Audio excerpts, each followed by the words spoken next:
गायत्री त्रिष्टुप जागति अनुष्टुप पान्त्या स्वाहा।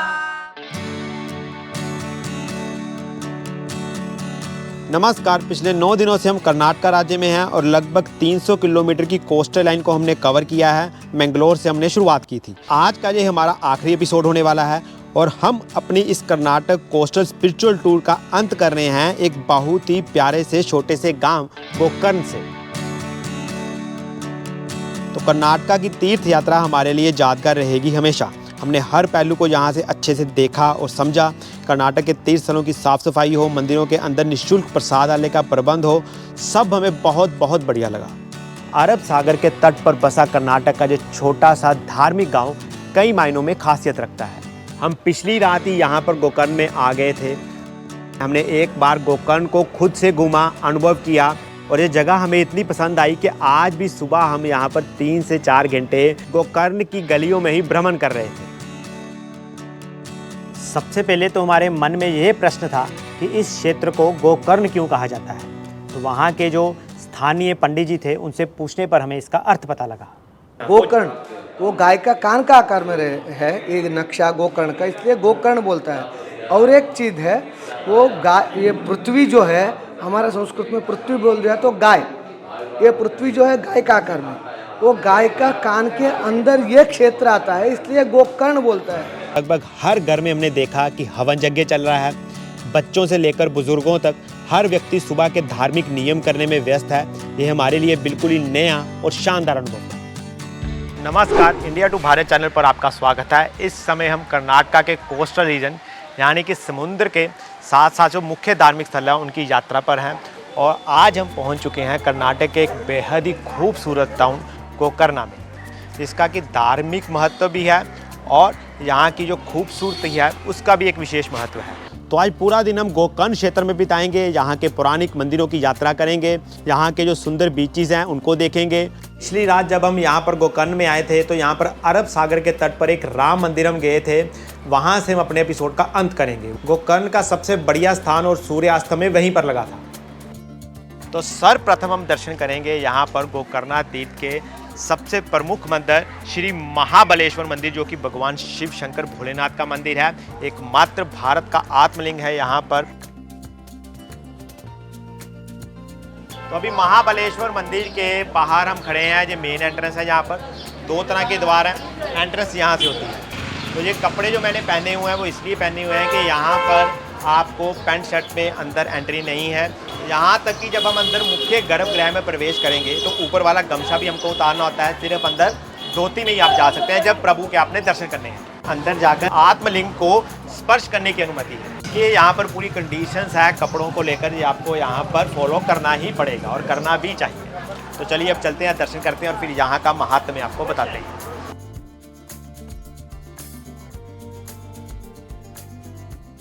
भारतीय सनातन धर्म में गोकर्ण का लगभग हर पुराण में आपको वर्णन देखने को मिलता है। तो गोकर्ण में जो आपको अंदर दर्शन होंगे, भगवान शंकर का आत्म तत्वलिंग है। तो जो भक्त दर्शनों के लिए आते हैं उन्हें केवल अर्घा दिखता है। अर्घा मतलब ऊपर वाला हिस्सा। अर्घे के अंदर आत्म तत्वलिंग के मस्तक का जो अग्रभाग है वही दिखता है और उसी की ही पूजा की जाती है। तो मुरुदेश्वर में जिस शिवलिंग के हमने दर्शन किए थे वहाँ उसको छुआ नहीं जाता, लेकिन यहाँ पर गोकर्ण में इस महाबलेश्वर आत्मलिंग को आप छू सकते हैं और यही यहाँ का मुख्य महत्व है। महाबलेश्वर जी को अंदर जाके भगवान जी का हाथ लगा के दर्शन करने का क्षेत्र कर्नाटक में गोकर्ण एक ही है। तो अब बात कर लेते हैं गोकर्ण महाबलेश्वर में आत्म तत्वलिंग के स्थापित होने के पौराणिक इतिहास के बारे में। मान्यता अनुसार रावण की माता थी कैकसी, वो मिट्टी के पार्थिव लिंग बनाकर पूजन करती थी। उसका बालू का लिंग समुद्र की लहरों से बह गया। इससे वे दुखी हो गई और कहते हैं कि माता को संतुष्ट करने के लिए ही रावण कैलाश गया। वहाँ पर जाकर भगवान शिव की उन्होंने तपस्या की और तपस्या करके उसने भगवान शंकर से आत्म तत्वलिंग को प्राप्त किया। रावण जी ने माँ के लिए लिंग लेकर आता है, वो शंकर जी ने बोल दिया नीचे मत रखना बोल के, वो नीचे रखा तो उधर यही हो जाएगा बोल के, वो देवताओं को मालूम पड़ के गणपति जी को इधर ब्रह्मचारी रूप में मनुष्य रूप में भेज देता है, आप मनुष्य रूप में जाके वो लिंग ले लो बोल के। वो मनुष्य रूप में आके गणपति जी के हाथ में लिंग दे के रावण जी ने संध्यावन को जाता है। संध्यावन करते वक्त गणपति जी ने 3 बार रावण जी को बुलाते हैं, रावण जी आ नहीं सकते, इसलिए गणपति ने 3 बार बुला के वो लिंग इधर ही रख दिया। इसी आत्म तत्व लिंग का नाम महाबलेश्वर है और इसी से लोग गोकर्ण को महाबलेश्वर धाम भी कहते हैं। तो गोकर्ण के सबसे प्रमुख तीर्थ स्थल महाबलेश्वर भोलेनाथ जी के दर्शन हमने कर लिए हैं। अब इसके बाद गोकर्ण के ही दूसरे मुख्य स्थल पर जाएंगे हम। मंदिर परिसर में ही है, वो भी ताम्रगौरी जी का मंदिर है, माँ पार्वती जी का मंदिर है। तो यहाँ पर माता पार्वती जी को जो ताम्रगौरी कहा जाता है, उसका मुख्य पौराणिक इतिहास है कि यहाँ पर ताम्र पर्वत है, उसी के शिखर पर माता पार्वती जी ने यहाँ पर भगवान शिव को प्रसन्न करने के लिए तपस्या की थी। तो तब से माता जी को यहाँ पर ताम्रगौरी कहा जाने लगा। यहाँ पर माँ पार्वती जी की प्रतिमा के जो दर्शन आपको हो रहे हैं, बेहद ही सौम्य और मंत्र मुग्ध कर देने वाली जो प्रतिमा के दर्शन हैं। ताम्र मतलब क्या होता है? ये ताम्र में कॉपर। तो इधर माँ गौरी ने तपस्या किया था, तो इसीलिए उनका नाम पड़ा ताम्रगौरी। ताम्रगौरी। जी को विवाह करने के लिए आया था वो। अच्छा, एक में तराजू है और एक में माला है। तराजू किस चीज के लिए? गोकर्ण और काशी का तुलना किया, बाद में वजन किया। ताम्रगौरी मंदिर के हमने दर्शन कर लिए हैं। इसके बिल्कुल सामने ही मेरे पीछे ताम्रगौरी मंदिर है, उसके बिल्कुल सामने आप देख सकते हैं अस्थि विसर्जन तीर्थ। यहाँ पर अस्थि विसर्जित की जाती है। लिखा हुआ है यहाँ पर अस्थि विसर्जन तीर्थ, और नीचे आप देख सकते हैं यहाँ पर कुछ एक अस्थियाँ भी आपको दिख रही होंगी जो यहाँ पर विसर्जित की गई हैं।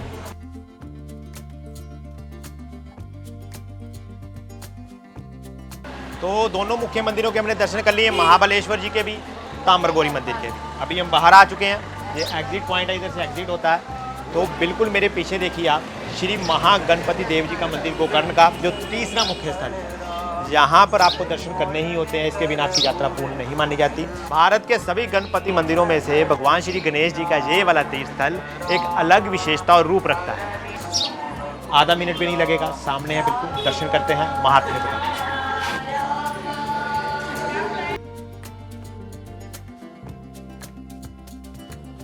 मुख्यतः गणपति जी का मंदिर जहाँ अभी हम दर्शन कर रहे हैं, ये वे स्थान है यहाँ पर गणपति जी, जब रावण ने उन्हें शिवलिंग दिया था तो शिवलिंग को वो स्थापना करके इस स्थान पर आकर खड़े हो गए थे, और रावण ने इसी जगह पर उनके ऊपर क्रोध भी किया था। रावण जी ने आकर लिंग निकालने का ऐसा प्रयत्न किया, रावण जी को हुआ नहीं, वो गुस्सा आके गणपति जी को मारा। मारने के बाद खड्डा हो गया। गणपति पीछे जाके मैं गणपति हूँ, मनुष्य नहीं हूँ बोल के 2 ही हाथ में दर्शन दिया है। कलयुग में 2 हाथ का गणपति जी का पूजा विशेष फल है, इसलिए ये 2 हाथ का गणपति खड़ा होकर है। गणपति जी के ऐसे दर्शन हम पहली बार कर रहे हैं, बेहद ही आनंद आया हमें। और जैसे पंडित जी ने बताया हमें कि 2 हाथ वाले गणपति जी हमने पहली बार देखे, और अंदर भीड़ बहुत प्राचीन प्रतिमा है जो गणपति जी की। यहाँ पर प्राचीन समय से गोकर्ण क्षेत्र में पितरों का पिंडदान किया जाता है। तो यहाँ पंडित जी हमें उस प्राचीन स्थान पर भी लेकर आए। यहाँ पर महादेव जी स्थापित हैं, पितरेश्वर महादेव उनको कहा जाता है। ये पितृस्थानेश्वर मंदिर है। पितृस्थानेश्वर महादेव, हाँ, पितृस्थानेश्वर, पितृस्थाली, स्थाली बोल दिया तो पितृ लोगों को भोजन देने का, वो हिंदी में थाली बोलता है ना, जी। संस्कृत में स्थाली बोलता है। थाली,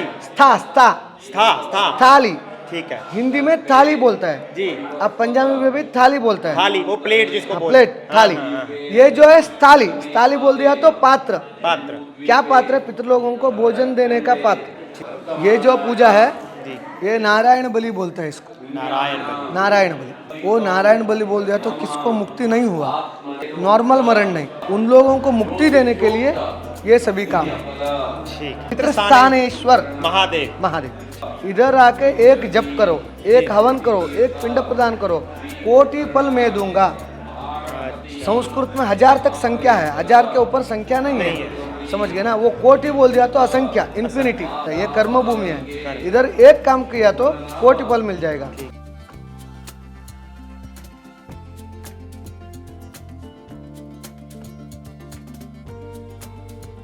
तो गणपति जी के दर्शन भी हमने आपको करवा दिए हैं। मुख्य सभी तीर्थ स्थलों के दर्शन हो गए हैं, 100 मीटर के दायरे में ही है जी। ये जो मंदिर की टाइमिंग है ना, यहाँ पर गोकर्ण में 12 से 4 बजे तक लगभग सभी मुख्य मंदिर बंद रहते हैं। तो मुख्य मंदिरों के दर्शन हमने कर लिए हैं। तो अभी हमें भूख लगी थी, तो यहाँ पर मंदिर से ही ना 100 मीटर की दूरी पर ही महालक्ष्मी रेस्टोरेंट करके है। गोकर्ण में आपको ऐसे बहुत से छोटे छोटे प्यारे प्यारे से रेस्टोरेंट मिल जाएंगे। जो घर के फैमिली मेम्बर्स होते हैं वही खुद से खाना तैयार करते हैं। तो हमें 8 से 9 दिन हो गए हैं यहाँ पर कर्नाटक की तीर्थ यात्रा करते हुए। तो आज हम कुछ लाइट खाना चाहते थे, तो इसलिए हमने अपने लिए यहाँ पर अनियन उत्पम मंगवाया और साथ में छाछ मंगवाई है। तो गोकर्ण में ही निःशुल्क प्रसाद की भी सुविधा है। हमने तो वैसे अपना उत्पम खा लिया है। गोकर्ण के सभी मुख्य तीर्थस्थलों के दर्शन हमने कर लिए हैं। सिर्फ एकमात्र राम तीर्थ है यहाँ पर, वो हम आपको शाम को दिखाएंगे और उस समय आपको वजह बताएंगे कि शाम को क्यों दिखाया है। अभी हम खड़े हैं, मेरे पीछे आप देख सकते हैं यहाँ पर ये प्रसादालय है। गोकर्ण तीर्थ में मिलता है आपको निःशुल्क प्रसादालय मिलता है। तो प्रसादालय की जो लोकेशन है मंदिर से 100 मीटर की दूरी पर है।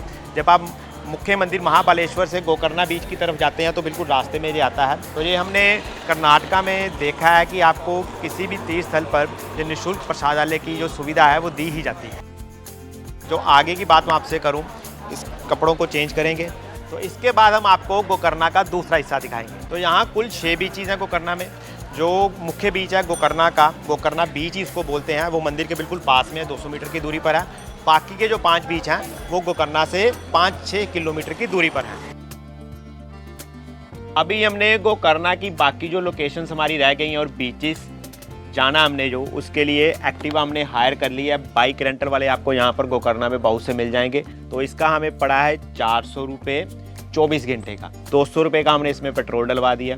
सबसे पहले हम जाएंगे ओम बीच पर और वहीं से आगे जितने भी बीचेस हैं वो आते हैं। कोस्टल एरिया से अगर आपने बेस्ट एक्सप्लोर करना हो, इजी वे में एक्सप्लोर करना हो, तो ये बाइक रेंट सबसे बड़ी ऑप्शन रहता है।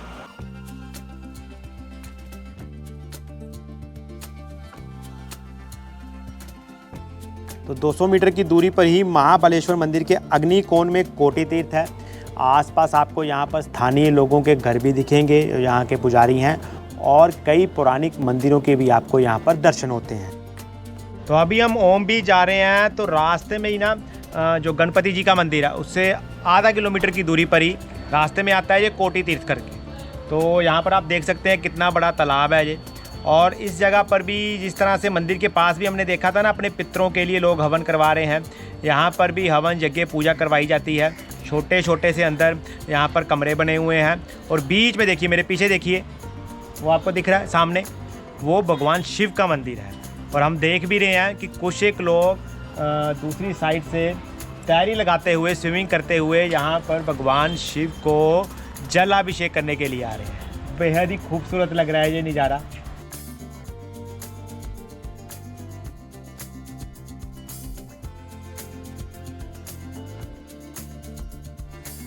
गोकर्ण में हम देख रहे हैं जो घर है ना, लोगों के बड़े पसंद आए हैं हमें। छोटे छोटे से प्यारे प्यारे से यहाँ पर घर हैं। घर में कुएँ हमने देखे हैं, किसी तरह का दरवाज़ा नहीं है। अगर दरवाजे हैं भी हैं तो बेहद ही वो छोटे से दरवाजे बनाए गए हैं। बड़ा यहाँ पर एक ट्रेडिशनल सा लुक आपको आता है, एक कल्चरल लुक मिलता है। तो ये छोटे से गोकर्ण नाम के तीर्थ स्थल पर आकर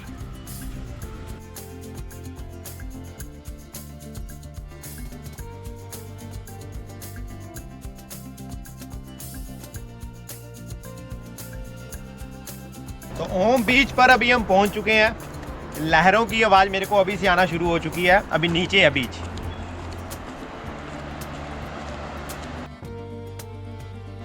तो लो जी, अभी हम गोकर्ण के सबसे फेमस बीच ओम बीच पर पहुंच चुके हैं। आम तौर पर ना बीचेस पर आपको रेत मिलती है, लेकिन इस बीच की स्पेशलिटी ये है कि यहाँ पर आपको रेत नहीं है, रॉकी टेरेन्स हैं, चट्टाने हैं यहाँ पर। ओम बीच इसको इसलिए कहा जाता है कि जो शेप है पूरी एक ओम के आकार की है। तो यहाँ पर हमें कुछ एक लोग भी दिखाई दे रहे हैं। समुद्र के बीच में एक छोटी सी रॉक है, वहाँ पर 2 हमें ध्वज भी दिखाई दे रहे हैं प्रभु श्री राम के। तो मेरा ये पहला एक्सपीरियंस है ऐसा कि किसी ऐसे बीच पर मैं आया हूँ कि यहाँ पर रॉकी टेरेन्स है, जो सैंड है बिल्कुल कम है, ना के बराबर है। सीनिक ब्यूटी हमें यहाँ पर बहुत बढ़िया लगी।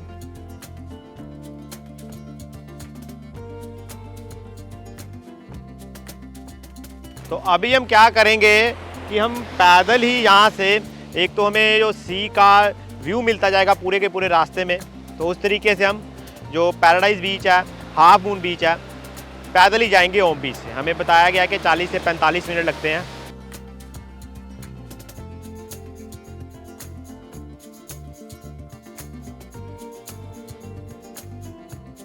तो 1 से 2 बीच हम और देखेंगे। पैदल चलते हुए हम जा रहे हैं, बड़ा ही अच्छा एक्सपीरियंस हमें रहा है। बीच में हम रुक रुक के आराम से जो यहाँ की प्राकृतिक सुंदरता है उसको भी देख रहे हैं। तो अभी हम पैराडाइज बीच पहुँच चुके हैं। तो जैसे कि इसका नाम है वैसा ये बिल्कुल जन्नत से कम नहीं है। सबसे खास बात ये मिट्टी देखिए आप, यहाँ की जो सैंड है, वहाँ पर हमें सैंड नहीं मिली थी ओम बीच पर, लेकिन यहाँ पर आपको सैंड मिलेगी और बिल्कुल गोल्डन सैंड है। ये मेरे हाथ में मैंने जैसे पकड़ी है तो बिल्कुल चमक रही है ये मिट्टी। ये दोनों ही बीचेस हमें बहुत पसंद आए हैं। वहाँ पर रॉकी टेरेस थे, यहाँ पर गोल्डन सैंड है।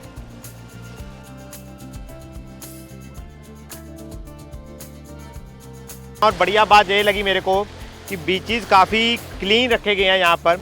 अभी तक तो साफ़ सफाई को मेंटेन करके रखा हुआ है। पैरों के नीचे से ना मिट्टी चली जाती है, जब पानी आपके बिल्कुल पास में आ जाता है ना, तो पानी जब लहरें वापस जाती हैं तो आपके पैरों के नीचे की मिट्टी को वो साथ में ले जाती हैं। ओ हो ये ना आइसोलेटेड से बीच है अभी तक, मतलब यहाँ पर आपको कोई ज़्यादा भीड़ नहीं दिखेगी, जिसकी वजह से शांति भी है और जो हम कह सकते हैं कि क्लीननेस भी मेंटेन है। एज़ कम्पेयर टू 150 किलोमीटर पे ही यहाँ से गोवा है। तो आप बीच शोर से होते हुए जो नेचर ब्यूटी देखते हुए आप वहाँ पर सीधा ही पहुँच सकते हैं। और अगर आपको बोट से जाना है तो बोट भी यहाँ पर चलती है। बोट का ऐसा है कि 10% या 8% अगर वो लेके जाते हैं तो 350 से 400 रुपये लेते हैं पर पर्सन। अब तो यहाँ पर जब आप ओम बीच, पैराडाइज बीच, संगम देखने के लिए आएंगे, जहाँ हाफ मून बीच देखने के लिए आएंगे, तो लगभग आप मान के चलिए कि आपके 2.5 से 3 घंटे लगेंगे। अगर आप बाई वॉक करना चाहते हैं, पूरा एक एक्सपीरियंस लेना चाहते हैं सी शोर्स का, समुद्र का, तो उसमें आपके 4 घंटे लग सकते हैं। अब हम वापसी गोकर्णा टाउन में जा रहे हैं। तो वहाँ का मुख्य बीच है गोकर्णा बीच। यहाँ से हमें 15 से 20 मिनट लगेंगे एक्टिवा में वापस गोकर्णा टाउन में पहुँचने के लिए।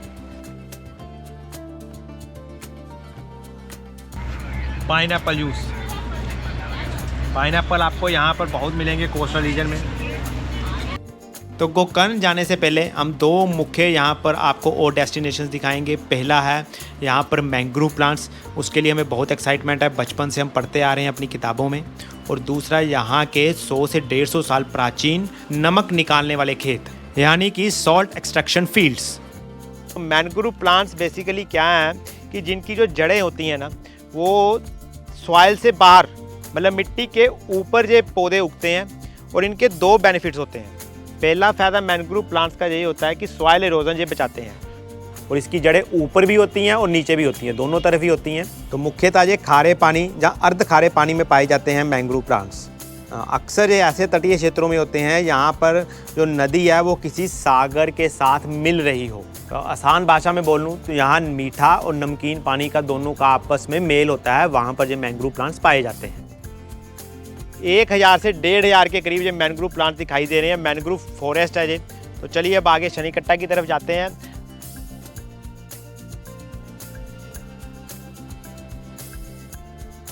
तो अभी हम शनिकट्टा पहुंच चुके हैं, साल्ट फील्ड के अंदर है।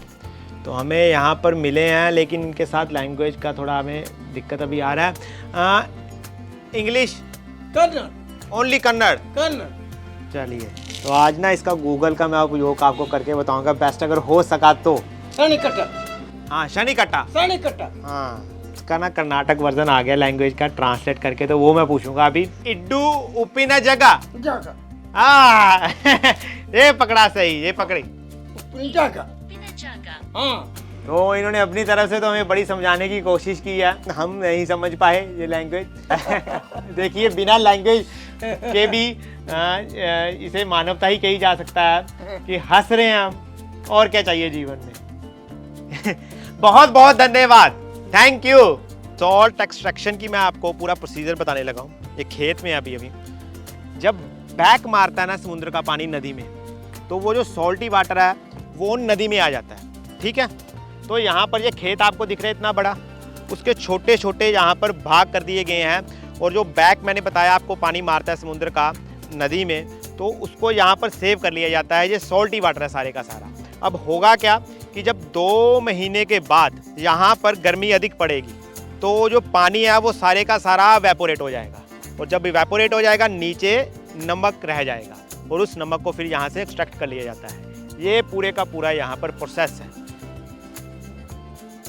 लेकिन अगर आप बड़े अच्छे से इत्मीनान से अगर गोकर्णा को देखना चाहते हैं तो मेरे ख्याल से 2 दिन का आपको आइटनरी यहाँ पर बनाकर आना चाहिए। अब जाते जाते इनका हम नाम पूछेंगे कन्नड़ में।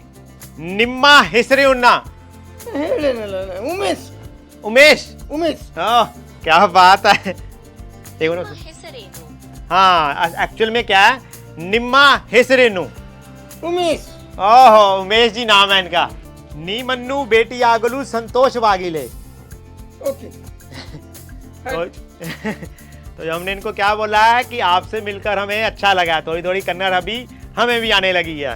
तो अब हम यहाँ से जा रहे हैं गोकर्णा टाउन वापस, जहाँ से 5 किलोमीटर है शनिकट्टा से। हमने ओम बीच से शुरुआत की थी, तो ओम बीच की ना ये इस तरफ आप दूसरी साइड पे आना पड़ेगा आपको, ये मैनग्रोव फॉरेस्ट देखने के लिए, ये शनिकट्टा, ये स्ट्यूरी पॉइंट देखने के लिए। तो रहने के लिए आपको अगर ऑप्शंस की बात करूं तो हम तो रहे थे मंदिर से 50 मीटर की दूरी पर है। यहाँ पर रूम्स अवेलेबल हैं, तो हमने तो इसलिए लिया था कि हमें शूटिंग के लिए चाहिए होता है। ये रूम हमें यहाँ पर पड़ा था 1500 रुपये, मंदिर के बिल्कुल पास है। लेकिन इसके अलावा भी यहाँ पर होम स्टेज की अवेलेबिलिटी भी है, और भी कई आपको गोकर्णा से 1-2 किलोमीटर पहले ही आना शुरू हो जाते हैं होटल्स की भी और होम स्टेज की भी, जिसकी जो अगर मैं चार्ज की बात करूं तो वो 1500, 2000, 2500 तक भी रहता है 1 नाइट का स्टे 2 पर्सन्स के लिए। तो 3-4 गेस्ट हाउस मंदिर के आसपास भी हैं, तो उनका जो रेट रहता है वो यही 1500 से 2000 के बीच में रहता है। रस की कुल्फ़ी, पुराना ज़माना, पुराना टाइम याद आ गया। और ये बड़ा अच्छा लगा ये हमारी गलियों में होता था उधर, जब हम छोटे बच्चे होते थे तब भी ऐसे आइसक्रीम आती होती थी। और ये वाला जो बजाया ना इन्होंने, थैंक यू। एक और लगा दो 10 वाली।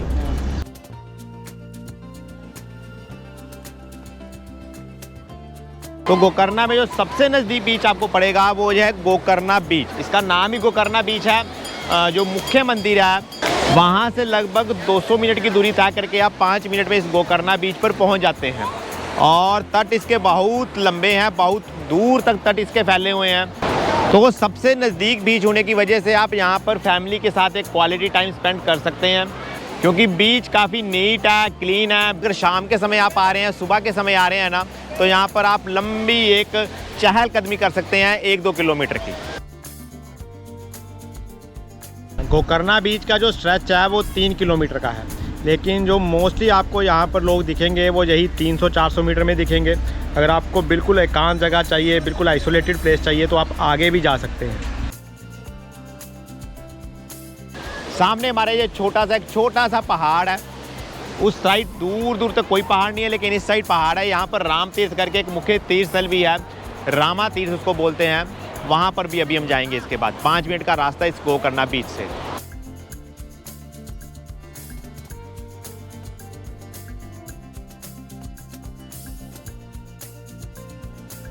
तो अभी हम राम तीर्थ जा रहे हैं, 2 मिनट का रास्ता ही रह गया।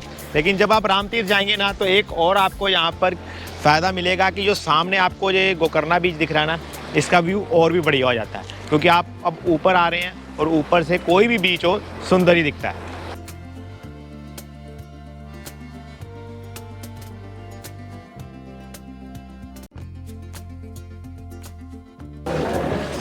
जय श्री राम।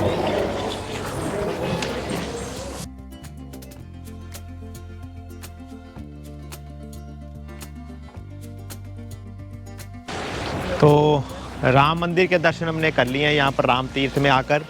तो मुख्यतः अगर इस मंदिर की मैं बात करूँ तो 2 स्पेशलिटीज़। एक तो ये मंदिर काफ़ी छोटा है, लेकिन अंदर वुडन का बना हुआ है, लकड़ी का बना हुआ है ये, तो अंदर से बेहद ही खूबसूरत है। अंदर आपको श्री राम जी, लक्ष्मण जी और माँ सीता जी के दर्शन होंगे। और दूसरा, यहाँ पर आपको जो आकर बीच का एक व्यू मिलता है ना, वो शायद ही आपको कहीं और मिले। इतना शानदार है, इतना हाइट से हमें मिल रहा है, दूर दूर तक हमें सिर्फ बीच ही दिखाई दे रहा है। ये लहरें दिखाई दे रही हैं हल्की हल्की। जितना हम दूर देखते जा रहे हैं लहरें, उतनी ही हमें यहाँ पर शांत होते दिखाई दे रही हैं। तो मुख्यतः राम तीर्थ के बारे में मान्यता ये है कि यहाँ पर प्रभु श्री राम जी आए थे, उन्होंने यहाँ पर तप साधना की थी। जो हमने आपको गोकर्णा बीच से पहाड़ी दिखाई थी ना, ये वही पहाड़ी पर इस समय हम खड़े हैं। मैं आपको बता नहीं सकता यहाँ पर शब्दों में कि किस तरह से मेरे को इस समय फील हो रहा है। तो मैं पर्सनली आपको रिकमेंड करूँगा कि किसी बीच की जगह आप यहाँ गोकर्णा में जब हों तो इस राम तीर्थ पर आएँ, तो आप अपनी गोकर्णा यात्रा भी और अपने दिन का अंत भी ये यहाँ पर आकर करेंगे। आपको बहुत अच्छा लाइफ टाइम एक्सपीरियंस मिलेगा। वो लंबी सी कोकोनट ट्रीज़ की एक चेन है, सूर्य की जो अस्त होने की रोशनी है वो उन पर पड़ रही है। बहुत सारे लोग इधर मंदिर में बैठकर सामने समुद्र की तरफ देख रहे हैं, सनसेट का जो फील है वो ले रहे हैं। इसलिए मैंने कहा कि सबसे बेस्ट मैं आपको कहूँगा कि अगर आपने गोकर्णा में आकर सनसेट का एक्सपीरियंस लेना है तो वो इस राम तीर्थ पर आप आएँ, मंदिर में दर्शन करें और उसके बाद यहाँ पर आधे से पौना घंटा शाम के समय ज़रूर बैठें। तो आपको कोई भी जानकारी चाहिए तो आप नीचे कमेंट सेक्शन में जाकर पूछ सकते हैं। जय श्री राम, हर हर महादेव। तो कर्नाटक राज्य के तटीय क्षेत्रों की तीर्थ यात्रा का अंत हमारा बेहद ही शानदार रहा।